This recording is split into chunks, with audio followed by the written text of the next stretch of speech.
If you're looking for a crispy, tangy, very low carb recipe to add to your rotation, these fried pickle chips are for you. Hey y'all, welcome back to our channel. It's Caitlin from the Carnivore Couple, and most of you already know, but I lost about 60 pounds following a ketovore carnivore diet. Now, my journey is currently on hold because I'm about 8.5 months pregnant with twins, but I did want to share with you one of our favorite side dishes, appetizers that we've been having along with some of our smash burgers, our steaks, and our smoked ribs. So today, we are going to be making fried pickles.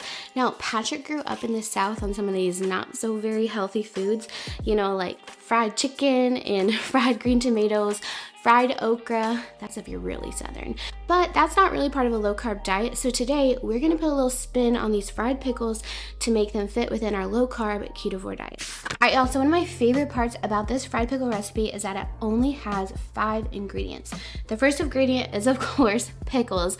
Now, you can make this fried pickle recipe with spears or the dill pickle chips, but I actually prefer the dill pickle chips because they have a little bit less surface area, so then you get more of that crunchy coating per fried pickle. If you know anything about me, I'm all about that texture and that crunch. One other thing to be aware of when you are picking out pickles for this recipe is I tend to go with the dill pickles because lots of times if you look back on the label, you're gonna find that they sneak in sugar whenever they can.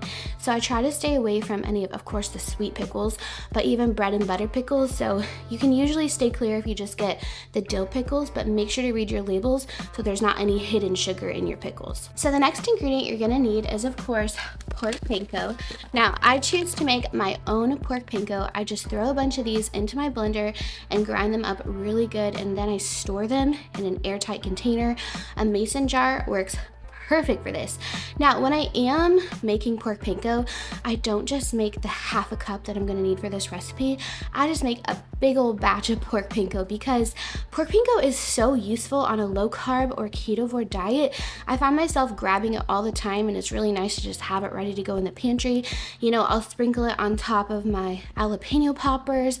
I'll use it in this recipe for fried pickles. I'll put it on top of chicken cordon bleu, or I'll even use it in my crispy chicken tender recipe. If you haven't watched that, make sure to click on this video because those chicken tenders are amazing. One thing about brands of pork rinds, we tend to prefer the Max pork rinds because they are cooked in pork fat.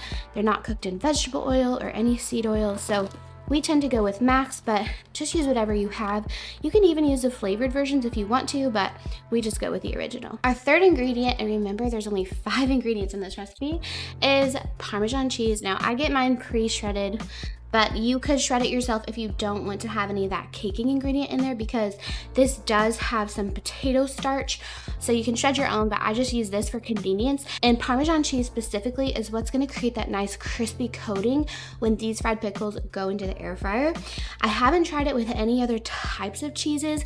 Let me know in the comments below if you've tried it with a different type of cheese, but I've personally found that Parmesan cheese makes the crispiest coating. The last 2 ingredients for these fried pickles is the egg wash, and this is what's gonna help that Parmesan pork rind mixture stick to our fried pickles.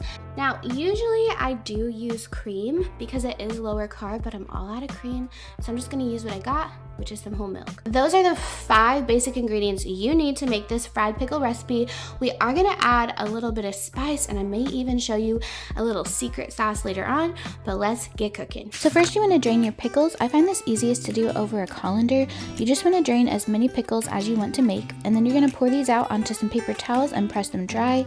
Drying them off just a little bit is gonna help that egg mixture in the pork panko stick to your pickle. After you've got your pickles dried off, it's time to make your seasoning mixture. If you want to add seasonings, I use 1/2 teaspoon paprika, 1/2 teaspoon cayenne, 1/2 teaspoon garlic powder, 1/2 teaspoon black pepper, and 1/2 teaspoon Redmond's real salt. Next, let's mix up our crunchy coating and our egg wash. To make the crunchy coating, we're going to use 1/2 cup of pork panko that we already made, 1/2 cup of Parmesan cheese, and then to that, we're going to add that spice blend that we just made and mix that up really good.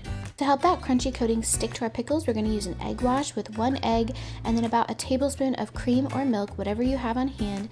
Mix that up really good, and it's time to start our little assembly line. Take each pickle and then dunk it into that egg wash, let it go swimming for a little bit, and then the most important part is you really want to press each pickle into that pork panko mixture.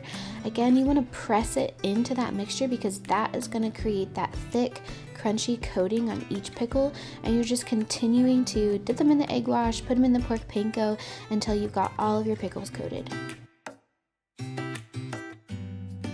Alright, so we've got our fried pickles covered in that Panko Parmesan cheese coating, and now we're going to throw these in the air fryer on 400 degrees, 6 minutes per side until they get nice and crispy. Now, you could also make these in the oven on 400 degrees, 6 minutes per side. However, I will say if you're going to do the oven, try to put them on a wire rack with a cookie sheet underneath, because that's going to allow any of the oils from the Parmesan cheese to drain out instead of kind of sticking to your fried pickle and making it soggy. So that's the best way to cook it in the oven, is on a wire rack so that air can circulate around like they do in the air fryer.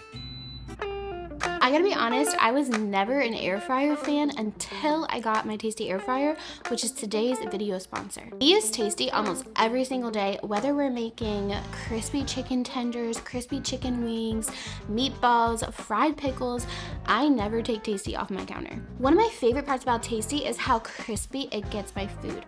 I am all about the texture and the crunch, and especially on a low-carb diet, it's hard to find ways to make your food crunchy.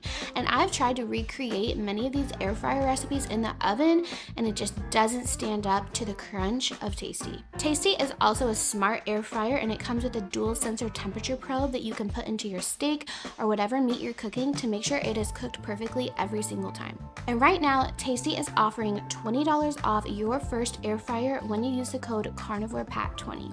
So make sure to go check out Tasty, and thank you so much, Tasty, for sponsoring this video and making sure my food is super crunchy. Let's go check on those fried pickles. Alright, y'all, it's been 6 minutes on 400 degrees in the air fryer. We're gonna go ahead and flip them over, give them 6 more minutes to get extra crispy, and then it'll be time to taste test. These are ready to come out, and I'm ready to eat them. Alright, y'all, so here are our fried pickles. Let's go ahead and give them a little taste test.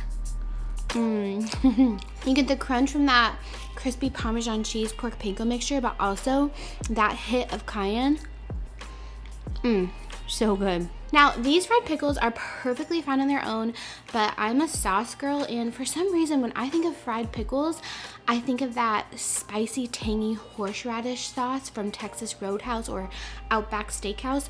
So we're gonna go ahead and create a low-carb copycat horseradish sauce to dip these fried pickles in. This sauce is a mixture of sour cream, mayo, sugar-free ketchup, and prepared horseradish, and y'all, it is killer. The recipe for this sauce is in the description, so make sure to go check the description for the exact measurements for this sauce. But once you mix it up, you've got a copycat Texas Roadhouse bloomin' onion sauce that I could see using on smash burgers, on these fried pickles, on the chicken tenders. It is just so good. You guys have to try it. Alright, y'all, so I've got my crispy fried pickles, and I've also got that tangy horseradish sauce. I'm gonna go ahead and give this a taste test. I don't know what it is about sauces, but that sauce is so good. It's tangy, peppery, spicy. Really goes good with the tanginess of the pickles. This is where it's at. Don't skip the sauce either. So good. Alright, y'all, so there you have it, a crispy, spicy, tangy fried pickle with a horseradish sauce. Guys, that sauce is so good. If you try one thing, make sure to try to make that horseradish sauce. I can even see that sauce going on those chicken tenders we've made, or even some smash burgers. That would be really good. If you have a friend or family member who is trying to go on a low-carb, keto, or ketovore journey, make sure to share this video with them. I'm sure they'll find it helpful. Thank you again to Tasty for sponsoring this video. Make sure to use our code CarnivorePat20 if you would like $20 off your first air fryer, and we will see y'all in the next one. Stay strong.